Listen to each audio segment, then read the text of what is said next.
Hello guys, welcome back to our channel. In today's video, I'm going to tell you the computer basics inside a computer. Inside a computer, you'll find several key components that work together to process data and perform tasks. Here are the main components found inside a typical desktop computer. First is the motherboard. The motherboard is the main circuit board that connects all the other components of the computer. It houses the CPU, memory, storage, and other essential components to Central Processing Unit (CPU), often referred to as the brain of the computer. The CPU executes instructions and performs calculations. It consists of one or more processor cores that can handle multiple tasks.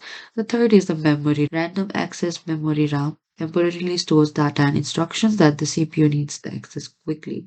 It allows the computer to run programs and multitask efficiently. The fourth is the storage. There are two main types of the storage in a computer: hard disk drive (HDD). HDD storage data on spinning magnetic disk and are used for long-term storage. Solid state drive (SSD). SSD use flash memory to store data and are faster and more reliable than HDDs.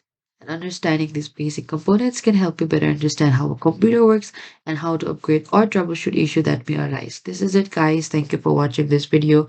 I hope I could help you. Do not forget to like, subscribe, and hit the bell notification icon for more upcoming uploads.